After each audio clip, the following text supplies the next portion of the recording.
R বিৰতিলৈ যোৱাৰ পূৰ্বে আমি জনাই গৈছিলো যে নিৰ্বাচনী ইস্তেহাৰ প্ৰকাশ কৰিব বিজেপি আৰু কিছু সময়ৰ পাছত দিল্লীৰ বিজেপিৰ মুখ্য কাৰ্যালয়ত প্ৰকাশ কৰিব ইস্তেহাৰ প্ৰকাশৰ সময়ত থাকিব প্ৰধানমন্ত্ৰী মোদী ইতিমধ্যে আহি উপস্থিত হৈছেহি অমিত শ্বাহ আহি উপস্থিত হৈছেহি দলীয় শীৰ্ষ নেতাসকল আহি উপস্থিত হৈছে ৰাজনাথ সিং আহি উপস্থিত হৈছে নিৰ্মলা সীতাৰমণ আহি উপস্থিত হৈছে ইতিমধ্যে বিজেপিৰ ইস্তেহাৰখনক লৈ বিভিন্ন মহলত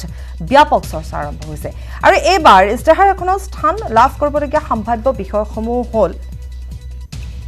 ৰাষ্ট্ৰীয় সুৰক্ষাক প্ৰাধান্য দিয়া হ'ব ইস্তেহাৰত কৃষকৰ মাহিলী পেঞ্চন আৰু কৃষক ভৱিষ্যত নিধিৰ কথাও সোমাব পাৰে ইস্তেহাৰত জীৱিকা আৰু স্বাৱলম্বনৰ ক্ষেত্ৰত থাকিব পাৰে বিশেষ ঘোষণা সাধাৰণ বৰ্গৰ দৰিদ্ৰসকললৈ 10% সংৰক্ষণৰ প্ৰসংগ হ'ব পাৰে ইস্তেহাৰত সামিল প্ৰধানমন্ত্ৰী কিষাণ সন্মান যোজনা সন্দৰ্ভত থাকিব পাৰে বিস্তৃত পৰ্যালোচনা মন্ত্ৰী পৰিষদত 15% মহিলা অন্তৰ্ভুক্তিৰ নিশ্চিতকৰণৰ আশ্বাস ইস্তেহাৰত ৰাম মন্দিৰ নিৰ্মাণ প্ৰসংগ অনুচ্ছেদ 370 বিলুপ্তিকৰণৰ প্ৰসংগও সন্নিৱিষ্টৰ সম্ভাৱনা আমি দেখুৱাই যাম আমি ইতিমধ্যে পোনপটীয়া সম্প্ৰচাৰ আমি দেখুৱাইছো প্ৰধানমন্ত্ৰী নৰেন্দ্ৰ মোদী আহি উপস্থিত হোৱাৰ কেইমুহূৰ্তমানৰ পূৰ্বৰ এয়া দৃশ্য আৰু ইতিমধ্যে সাজু হৈ পৰিছে আৰু কিছু সময়ৰ পাছতে মুকলি কৰা হ'ব যিখন ইস্তেহাৰক লৈ ব্যাপক চৰ্চা আৰম্ভ হৈছে প্ৰসংগক্ৰমে উল্লেখ কৰিব পাৰি যে কিছুদিন পূৰ্বে যেহেতু কংগ্ৰেছৰ যিখন নিৰ্বাচনী ইস্তেহাৰ সেইখন প্ৰকাশ পাইছিল আৰু সেই নিৰ্বাচনী বহুকেইটা কথা তাত সন্নিৱিষ্ট হৈ আছিল বহুখিনি প্ৰতিশ্ৰুতি তাত সন্নিৱিষ্ট হৈ আছিল গতিকে সেয়া লৈও যথেষ্ট প্ৰতিক্ৰিয়াৰ সৃষ্টি হৈছিল আৰু আজি বিজেপিৰ নিৰ্বাচনী ইস্তেহাৰ প্ৰকাশৰ পূৰ্বৰে পৰা এক আলোচনা অব্যাহত আছিল যে কেতিয়া প্ৰকাশ পাব পাৰে বা কি থাকিব পাৰে আমি এই মুহূৰ্তত সংযুক্ত হৈছো পুনৰ এবাৰ দিল্লী ব্যুৰ চিফ পাৰ্থজ্যোতি বৰাৰ সৈতে পাৰ্থ আপোনাৰ ওচৰলৈ আহিছো হয় পাপুৰ ইতিমধ্যে আমি বিজেপিৰ নিৰ্বাচনী মেনিফেষ্টো কথা পাতি আছিলো আৰু কিছু মুহূৰ্তৰ পিছতে বিজেপিয়ে নিজৰ নিৰ্বাচনী মেনিফেষ্টো প্ৰকাশ কৰিব তেওঁলোকে নিজৰ নিৰ্বাচনী মেনিফেষ্টোক সংকল্প পত্ৰ নামেৰে নামাঙ্কিত কৰিছে আৰু ইতিমধ্যে বিজেপিৰ মুখ্য কাৰ্যালয়ত বিজেপিৰ ৰাষ্ট্ৰীয় সভাপতি অমিত শ্বাহ আৰু ভাৰতৰ প্ৰধানমন্ত্ৰী নৰেন্দ্ৰ মোদী উপস্থিত হৈছে গতিকে আৰু কিছু সময়ৰ পিছতে বিজেপিয়ে তেওঁলোকৰ যে নিৰ্বাচনী মেনিফেষ্টো সেই মেনিফেষ্টো প্ৰকাশ কৰিব প্ৰথম পৰ্যায়ৰ নিৰ্বাচনলৈ মাত্ৰ 3 দিন বাকী গতিকে নিৰ্বাচনৰ পাঁচ মুহূৰ্তত বিজেপিয়ে নিজৰ মেনিফেষ্টো প্ৰকাশ কৰিছে এতিয়া সকলোকৈ গুৰুত্বপূৰ্ণ প্ৰশ্নটো হৈছে বিজেপিৰ মেনিফেষ্টোত কি কথা উল্লেখ থাকিব বা কংগ্ৰেছে যি মেনিফেষ্টো প্ৰকাশ কৰিছে কংগ্ৰেছে সেই মেনিফেষ্টোত যি প্ৰতিশ্ৰুতি দিছে সেই প্ৰতিশ্ৰুতিসমূহ প্ৰতিহত কৰিবলৈ বিজেপিয়ে কি কথা ক'ব পাৰে নিজৰ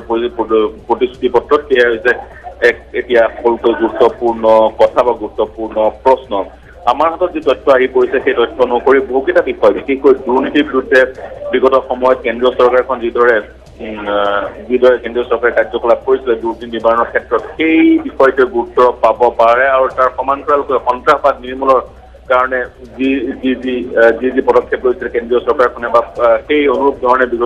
অনাগত সময়ত সেই পদক্ষেপসমূহ পুনৰাবৃত্তি কৰা হ'ব বুলি উল্লেখ থাকিব পাৰে সংকল্প পত্ৰত কাশ্মীৰে গুৰুত্ব পাব পাৰে সংকল্প পত্ৰত ভাৰতীয় সংবিধানৰ দফা 73 অনুসৰি যি বিশেষ এক মৰ্যাদা কাশ্মীৰক দিয়া হয় সেই বিশেষ মৰ্যাদা আঁতৰোৱাৰ প্ৰতিশ্ৰুতি দিব পাৰে ভাৰতীয় জনতা পাৰ্টীয়ে তাৰ সমান্তৰালকৈ বিশেষকৈ ক্ষুদ্ৰ কৃষকসকলৰ কাৰণে যি পেঞ্চনৰ প্ৰতিশ্ৰুতি দিব পাৰে বিজেপিৰ মেনিফেষ্টোত গেৰুৱা দলটোৱে কিন্তু আমি কিছু সময় অপেক্ষা কৰিব লাগিব ইতিমধ্যে মই জনাইছো প্ৰধানমন্ত্ৰী আহি উপস্থিত হৈছে প্ৰধানমন্ত্ৰীয়ে সংকল্প পত্ৰ মুকলি কৰি তেওঁ নিৰ্বাচনী প্ৰচাৰৰ কাৰণে দক্ষিণাত্যৰ ফালে তেওঁ ভ্ৰমণ কৰিব দক্ষিণাত্যৰ ফালে যাব কিন্তু আজি বিজেপিৰ মেনিফেষ্টো যথেষ্ট গুৰুত্ব আৰোপ কৰিছে কাৰণ বহু দেৰি কৰি দিছিলে বিজেপিয়ে মেনিফেষ্টো প্ৰকাশ কৰাত আৰু ইতিমধ্যে কংগ্ৰেছে মেনিফেষ্টো প্ৰকাশ কৰিছে আৰু গুৰুত্বপূৰ্ণ কথাটো হৈছে যিহেতু আমি দেখা পাইছিলো কংগ্ৰেছে নিজৰ মেনিফেষ্টোত উত্তৰ পূৰ্বাঞ্চলৰ কাৰণে সুকীয়া স্থান তেওঁলোকে প্ৰদান কৰিছিলে আৰু বহুকেইটা উত্তৰ পূৰ্বাঞ্চলৰ সন্দৰ্ভত তেওঁলোকে প্ৰতিশ্ৰুতি প্ৰদান কৰিছিলে বিশেষকৈ নাগৰিকত্ব সংশোধনী বিধেয়কখন তেওঁলোকে বাতিল কৰাৰ প্ৰতিশ্ৰুতি দিছিল যদিহে তেওঁলোক চৰকাৰলৈ আহে গতিকে বিজেপিয়ে নাগৰিকত্ব সংশোধনী বিধেয়কখনৰ সন্দৰ্ভত কি প্ৰতিশ্ৰুতি প্ৰদান কৰে সেয়া লক্ষণীয় হ'ব বা উত্তৰ পূৰ্বাঞ্চলৰ সন্দৰ্ভত তেওঁলোকৰ প্ৰতিশ্ৰুতি কি থাকে সেয়া লক্ষণীয় হ'ব আৰু কিছু সময় পিছতে বৈঠক অনুষ্ঠিত হ'ব গতিকে বৈঠকৰ পিছত যেতিয়া প্ৰধানমন্ত্ৰীগৰাকীয়ে মেনিফেষ্টো মুকলি কৰিব তেতিয়া সকলো কথা পাৰ্থ যেহেতু কিছুদিন পূৰ্বে কংগ্ৰেছৰ যিখনি নিৰ্বাচনী ইস্তেহাৰ প্ৰকাশ পাইছিল যথেষ্ট চৰ্চাৰ সৃষ্টি হৈছিল যথেষ্ট প্ৰতিক্ৰিয়াৰ সৃষ্টি হৈছিল যিসমূহ প্ৰতিশ্ৰুতি আছিল তাত দেখিবলৈ পোৱা গৈছিল এক অভিলাষী ইস্তেহাৰ আছিল বুলি ক'ব পাৰি গতিকে উল্লেখনীয় হ'ব আজি বিজেপিয়ে কি ইস্তেহাৰত কি কথা তাত সন্নিৱিষ্ট হয় সেয়া কিন্তু যথেষ্ট উল্লেখনীয় হ'ব নিতান্তই বিজেপিৰ যিখন নিৰ্বাচনী ইস্তাহাৰ সেইখনৰ প্ৰতি সকলোৰে দৃষ্টি নিবদ্ধ হৈ আছে আৰু আমি বিশেষকৈ যিহেতু উত্তৰ পূৰ্বাঞ্চলৰ বাতৰিসমূহ সংগ্ৰহ কৰোঁ গতিকে আমাৰ দৃষ্টি নিবদ্ধ হৈ আছে উত্তৰ পূৰ্বাঞ্চলৰ ক্ষেত্ৰত মেনিফেষ্টোখনত ইস্তাহাৰখনত কি কথা উল্লেখ থাকে 48 পেজৰ বিজেপিৰ ইস্তেহাৰখন হ'ব আৰু সেই 48 পেজৰ ইস্তেহাৰখনতে বহু প্ৰতিশ্ৰুতি তেওঁলোকে প্ৰদান কৰিব বিশেষকৈ দুৰ্নীতি নিবাৰণৰ ক্ষেত্ৰত যি পদক্ষেপ গ্ৰহণ কৰিছিল ইতিমধ্যে মই জনাইছো সেই পদক্ষেপসমূহ পুনৰাবৃত্তি কৰা হ'ব বা আৰু বেছিকৈ লোৱা হ'ব সেই কৰা নিৰ্বাচনী প্ৰতিশ্ৰুতিত ইস্তেহাৰ উল্লেখ থাকিব পৰা তাৰ সমান্তৰালকৈ দুৰ্নীতি সন্ত্ৰাসবাদৰ বিৰুদ্ধে সন্ত্ৰাসবাদীৰ বিৰুদ্ধে যি পদক্ষেপ লোৱা হৈছিল বা পাকিস্তানক যি উত্তৰ দিছিল ভাৰতবৰ্ষই সেই কথাও গুৰুত্ব সহকাৰে উল্লেখ থাকিব পাৰে নিৰ্বাচনী ইস্তেহাৰত আৰু তেনেধৰণৰ অনুৰ প্ৰতিশ্ৰুতিও নিৰ্বাচনী ইস্তেহাৰত দিয়া হ'ব পাৰে কিন্তু সেয়া মই যেহেতু কৈছো বিশেষকৈ চেন্সিটিভ হৈ আছে সংবেদনশীল হৈ আছে কাশ্মীৰৰ বিষয়টো আমাৰ হাতলৈ খবৰ আহি পৰা মতে কাশ্মীৰক যি আৰ্টিকল 370 যোগেদি বিশেষ মৰ্যাদা প্ৰদান কৰা হয় সেই আৰ্টিকল বাতিল কৰা হ'ব বা সেই সংবিধানৰ সেই দফা বাতিল কৰা হ'ব বাতিল কৰাৰ প্ৰতিশ্ৰুতি বিজেপিয়ে দিব পাৰে কিন্তু সকলোখিনিৰ কাৰণে আমি কিছু সময় অপেক্ষা কৰিব লাগিব আৰু তাৰপিছতে গম পোৱা যাব বিজেপিয়ে এইবাৰ নিৰ্বাচনত ভোটাৰক আকৰ্ষণ কৰিবৰ কাৰণে কি প্ৰতিশ্ৰুতি প্ৰদান কৰে হয় পাৰ্থ নিশ্চিতভাৱে ভোটাৰক আকৰ্ষিত কৰিবলৈ কি প্ৰতিশ্ৰুতি তাত সন্নিবিষ্ট হ'ব পাৰে কেনে ধৰণৰ বিষয় তাত থাকিব পাৰে নিশ্চিতভাৱে সকলোৰে দৃষ্টি নিবদ্ধ থাকিব পাৰ্থ আমি কিন্তু আলোচনা আমি যেহেতু কৰিব পাৰো গতিকে এবাৰ ইস্তেহাৰখনত বিশেষভাৱে হয়তো আৰু এক কথা আৰু এক বিষয় চৰ্চাৰ মাজলৈ আহিব কিয়া হৈছে কৃষকৰ মাহিলী পেঞ্চন আৰু কৃষক ভৱিষ্যত নিধিৰ কথা পাৰ্থ হয় কৃষকৰ বিষয়টো দেখা পোৱা গৈছিলে কংগ্ৰেছৰ যথেষ্ট গুৰুত্ব সহকাৰে লৈছিলে আৰু বিশেষ কৃষক আৰু কংগ্ৰেছে বিশেষকৈ যি চাকৰি প্ৰদান কৰাৰ প্ৰতিশ্ৰুতি দিছিলে বহু লক্ষ 20 লক্ষ চাকৰি 2022 চনৰ ভিতৰত প্ৰদান কৰাৰ তেওঁলোকে প্ৰতিশ্ৰুতি দিছিলে তেনে পৰিপ্ৰেক্ষিতত বিজেপিয়ে বিশেষকৈ চাকৰি ক্ষেত্ৰৰ কৃষকৰ ক্ষেত্ৰত কি প্ৰতিশ্ৰুতি প্ৰদান কৰে সেয়া অতি লক্ষণীয় হ'ব আমাৰ হাতত আহি পোৱা তথ্যমতে ক্ষুদ্ৰ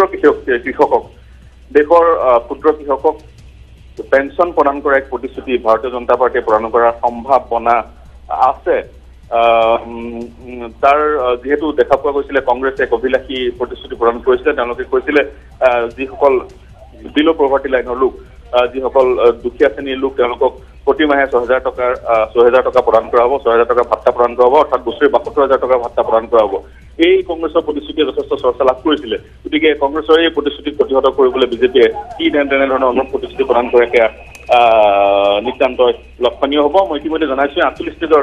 48 পৃষ্ঠাৰ কংগ্ৰেছৰ প্ৰতিশ্ৰুতি পত্ৰ হ'ব যিখন প্ৰতিশ্ৰুতি পত্ৰক তেওঁলোকে সংকল্প পত্ৰ হিচাপে নামাংকিত কৰিছে আৰু ইতিমধ্যে কংগ্ৰেছৰ পাঁচলাইন কি হ'ব বা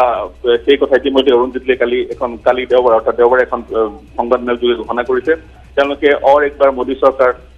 পাঁচলাইনেৰে পুনৰ নিৰ্বাচনত অৱতীৰ্ণ হ'ব এই কথা ইতিমধ্যে অৰুণ জেটলীয়ে ঘোষণা কৰিছে ইয়াৰ পৰা এটা স্পষ্ট 2014 চনত যেনেকৈ প্ৰধানমন্ত্ৰীগৰাকীৰ ব্যক্তিত্ব সন্মুখত লৈ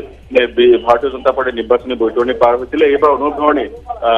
প্ৰধানমন্ত্ৰীগৰাকীক সন্মুখত ৰাখি তেওঁলোকে নিৰ্বাচনী বৈতৰণি পাৰ কৰাৰ প্ৰচেষ্টা চলাইছে বা আৰু যিকেইদিন বাকী আছে কেম্পেইনৰ হয় তেতিয়া সেই কেম্পেইনৰ দিনসমূহতো তেওঁলোকে তেনেধৰণৰ প্ৰচেষ্টা চলাব পাপৰি হয় পাৰ্থ যেহেতু একবাৰ মোদী চৰকাৰ গতিকে দেখিবলৈ পোৱা গৈছে প্ৰধানমন্ত্ৰীগৰাকীকে নিৰ্বাচনৰ যেহেতু তেওঁলোকে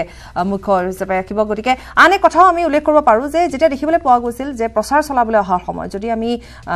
অসমৰ কথা ৰাজ্যখনৰ কথা নৰ্থ ইষ্টৰ কথা আমি উল্লেখ কৰোঁ যে প্ৰচাৰ চলাবলৈ অহাৰ সময়ত কিন্তু কোনো বেলেগ ইছ্যু নাছিল পাৰ্থ দেখিবলৈ পোৱা গৈছিল যে পূৰ্বৰ যিখিনি ইছ্যু আছিল পূৰ্বৰ যিখিনি কথা আছিল প্ৰতিশ্ৰুতি আছিল সেইখিনিকে বা পূৰ্বৰ যিখিনি আঁচনি আছিল সেইখিনি কথাই উন্নয়নৰ কথাই বা সেই দিশসমূহ কেনেধৰণে চাব তেনেধৰণৰ কথাই সন্নিবিষ্ট হৈছিল বা সেই কথাকে গুৰুত্ব সহকাৰে লৈ প্ৰচাৰ চলোৱা হৈছিল গতিকে নিশ্চিতভাৱে পূৰ্বৰ যিসমূহ আঁচনি পূৰ্বৰ যিসমূহ কথা আছিল প্ৰতিশ্ৰুতি আছিল সেয়া সন্নিবিষ্ট হৈ থাকিব তাত হয় নিশ্চয় উত্তৰ পূৰ্বাঞ্চলৰ ক্ষেত্ৰত মই ইতিমধ্যে জনাইছো আমাৰ দৃষ্টি নিবদ্ধ হৈ আছে উত্তৰ পূৰ্বাঞ্চলৰ ক্ষেত্ৰত কি প্ৰতিশ্ৰুতি আগবঢ়ায় ভাৰতীয় জনতা পাৰ্টী বহুকেইটা প্ৰতিশ্ৰুতি আগবঢ়াইছিলে কংগ্ৰেছ দলটোৱে উত্তৰ পূৰ্বাঞ্চলৰ ক্ষেত্ৰত নাগৰিকত্ব সংশোধনী বিধেয়কৰ কথা ইতিমধ্যে জনালোৱে আৰু বিজেপিয়ে কংগ্ৰেছে ইতিমধ্যে এনআৰচিৰ কথাটো তেওঁলোকৰ প্ৰতিশ্ৰুতি পত্ৰত উল্লেখ কৰিছিলে ইস্তাহাৰত উল্লেখ কৰিছিলে তেওঁলোকে উল্লেখ কৰিছিলে এনআৰচিত কোনো যাতে প্ৰকৃত ভাৰতীয় বাদ নপৰে সেই প্ৰতিশ্ৰুতি তেওঁলোকে প্ৰদান কৰিছিল আৰু তাৰ সমান্তৰালকৈ ডেভেলপমেণ্টৰ কথা কংগ্ৰেছৰ পৰা পৰিলক্ষিত হৈছিল বিশেষকৈ অসম উত্তৰ পূৰ্বাঞ্চলৰ উদ্যোগ নীতি তেওঁলোকে পৰিৱৰ্তন আনিব বা উত্তৰ পূৰ্বাঞ্চলৰ কাৰণে যি পূৰ্বতে ছাবচিডি প্ৰদান কৰা হৈছিল উত্তৰ পূৰ্বাঞ্চলৰ উদ্যোগৰ কাৰণে সেই ছাবচিডি পুনৰ প্ৰদান কৰা হ'ব আৰু যি বিশেষ মৰ্যাদা কংগ্ৰেছ চৰকাৰৰ সময়ত মনমোহন সিঙৰ চৰকাৰৰ সময়ত বিশেষ মৰ্যাদা উত্তৰ পূৰ্বাঞ্চলৰ ৰাজ্যসমূহক প্ৰদান কৰা হৈছিলে সেই মৰ্যাদা ঘূৰাই লোৱা পুনৰ প্ৰদান কৰা হ'ব বুলি ইতিমধ্যে প্ৰতিশ্ৰুতি কংগ্ৰেছে দিছে গতিকে সেই প্ৰতিশ্ৰুতিসমূহ প্ৰতিহত কৰিবলৈ উত্তৰ পূৰ্বাঞ্চলৰ ক্ষেত্ৰত বিজেপিয়ে কি প্ৰতিশ্ৰুতি দিয়ে সেয়া লক্ষণীয় হ'ব বিশেষকৈ কেৱল বিষয়টো যথেষ্ট লক্ষণীয় হ'ব কাৰণ ইতিমধ্যে কংগ্ৰেছ দলে যদি শাসনলৈ আহে নাগৰিকত্ব সংশোধনী বিধেয়কখন তেওঁলোকে বাতিল কৰিব বুলি ইতিমধ্যে তেওঁলোকে প্ৰতিশ্ৰুতি পত্ৰত আনুষ্ঠানিকভাৱে উল্লেখ কৰিছে আৰু তাৰ বিপৰীতে ভাৰতীয় জনতা পাৰ্টিৰ জ্যেষ্ঠ নেতাসকলে প্ৰধানমন্ত্ৰী বা ৰাষ্ট্ৰীয় সভাপতিজনে অসমলৈ যেতিয়াই গৈছে তেওঁ কিন্তু নাগৰিকত্ব বিধেয়ক পাৰ্থ আপোনাক আমি ৰখাম কিছু সময়ৰ বাবে আৰু কাৰ্যসূচী যেহেতু আৰম্ভ হৈছে পোনপটীয়া সম্প্ৰচাৰ আমি দেখুৱাম পাৰ্থ আপোনাৰ ওচৰলৈ পুনৰ যাম আমি কিছু সময়ৰ পাছতে आदरणीय नरेंद्र मोदी जी का पुष्प के द्वारा स्वागत करें। माननीय राष्ट्रीय अध्यक्ष जी से मैं निवेदन करूंगा कि वे स्वागत करें।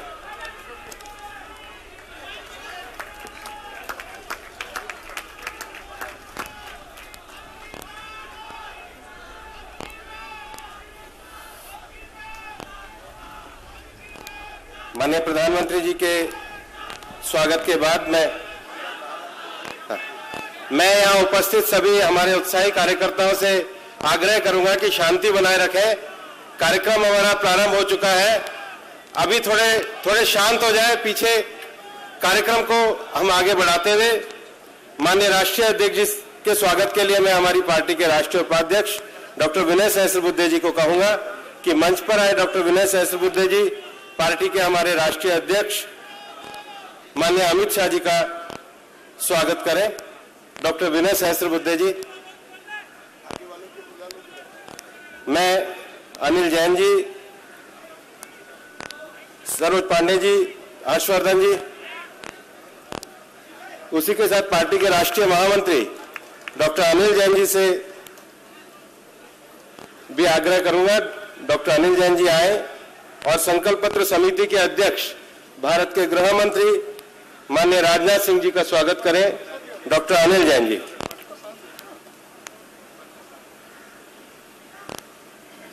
पार्टी के हमारी राष्ट्रीय महामंत्री सरोज पांडे जी से मैं आग्रह करूंगा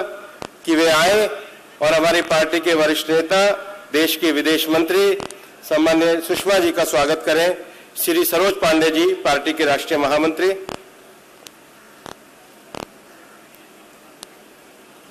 मैं केंद्रीय मंत्री डॉक्टर हर्षवर्धन जी से निवेदन करूंगा वे भी मंच पर आए और श्री अरुण जेटली जी जो भारत सरकार के गृह मंत्री और पार्टी के वरिष्ठ नेता हैं उनका स्वागत करें। डॉक्टर हर्षवर्धन जी, केंद्रीय वित्त मंत्री श्री अरुण जेटली जी का स्वागत करें। मैं भारतीय जनता पार्टी के राष्ट्रीय हमारी पार्टी के मीडिया विभाग के जो हमारे प्रमुख हैं श्री अनिल बलूनी जी, मैं उनसे कहूंगा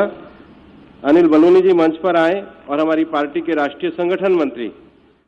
सर इतिमধ্যে কাৰ্যসূচী আৰম্ভ হৈছে কিছু সময়ৰ পাছত আমি পুনৰ দেখুৱাই যাম কিন্তু সময় এটি বিৰতি